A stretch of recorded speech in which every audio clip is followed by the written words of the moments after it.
Bayangkan sebuah negeri kecil di ujung Nusantara dikelilingi lautan, terjepit kepentingan global, dan terperangkap antara ambisi kekuasaan, perang dingin, serta luka panjang kolonialisme. Sebuah negeri yang selama berabad-abad menjadi pion, bukan pemain.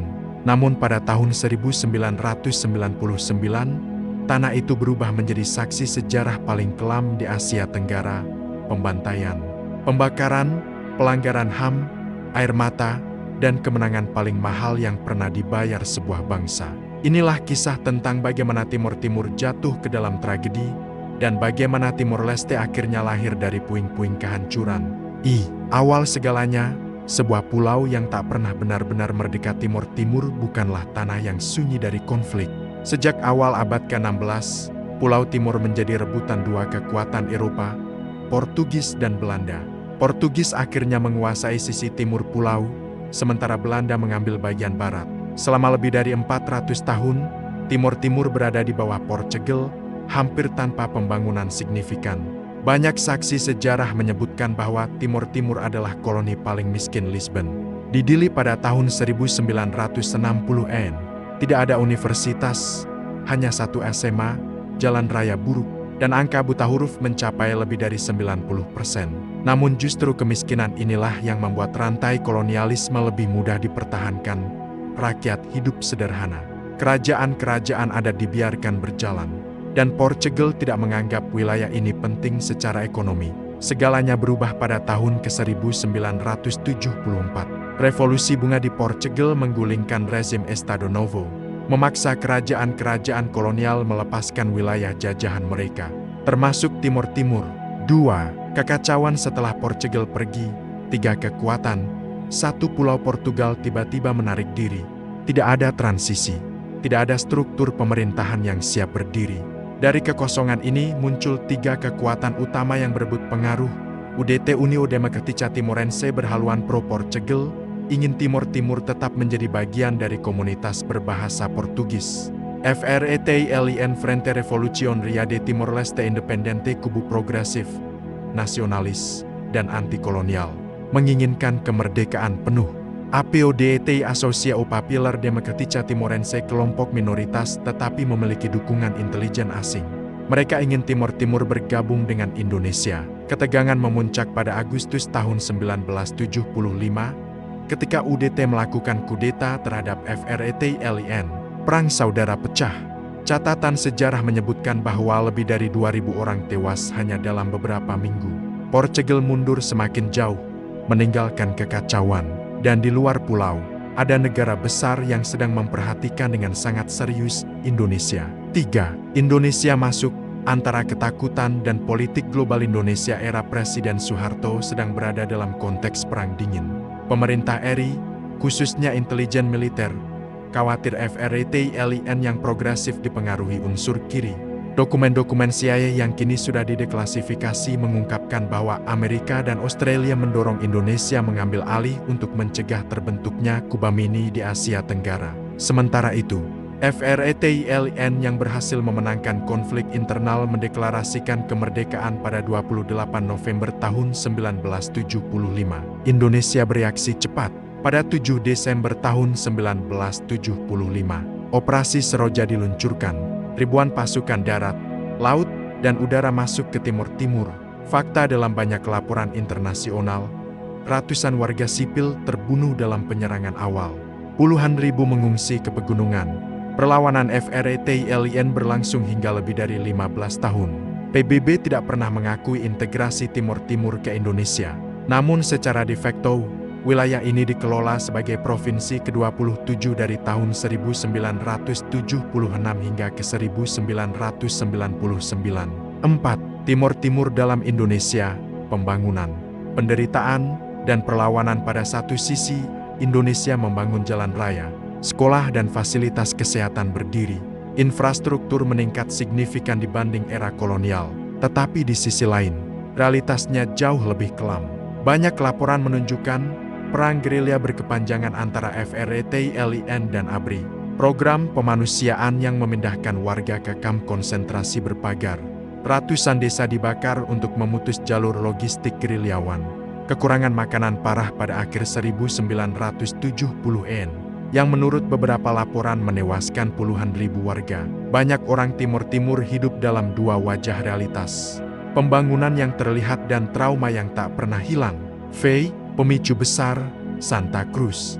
1991 segalanya berubah pada 12 November tahun 1991.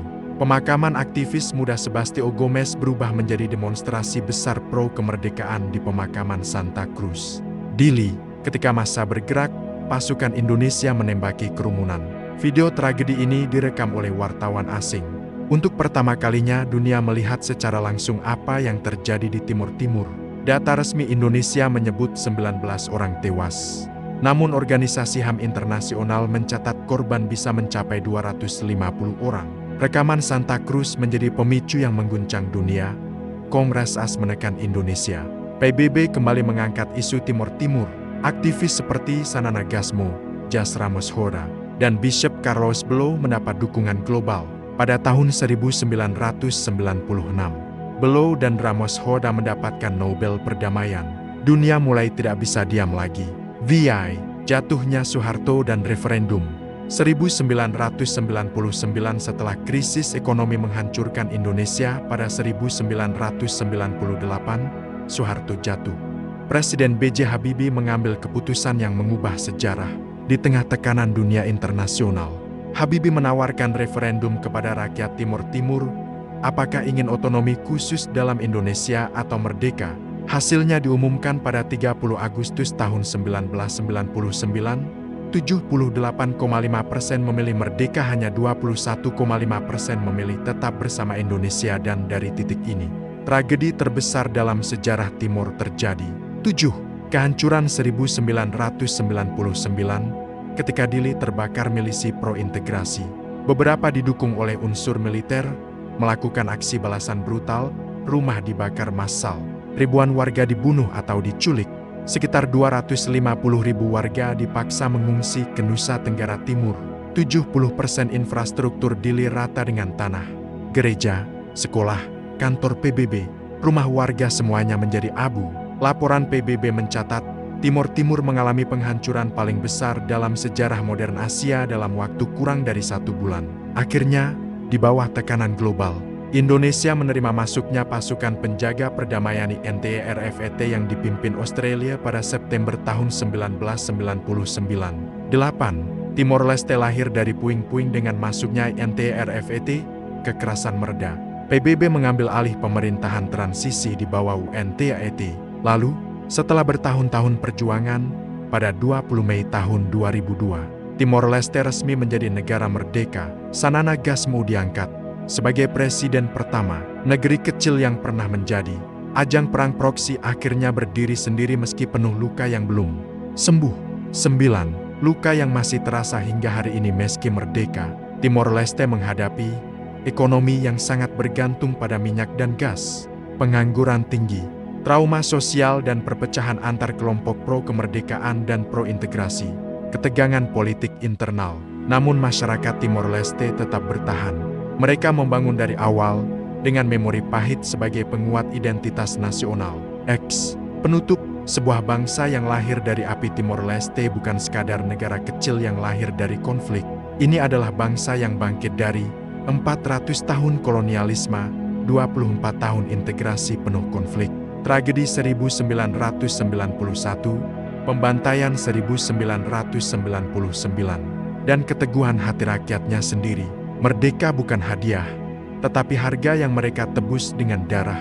Dan sejarah Timor Leste mengingatkan kita pada satu hal, bahwa sebuah bangsa dapat dihancurkan bangunannya, tetapi tidak pernah identitasnya selama masih ada satu orang yang berani berkata, "Kami ingin merdeka."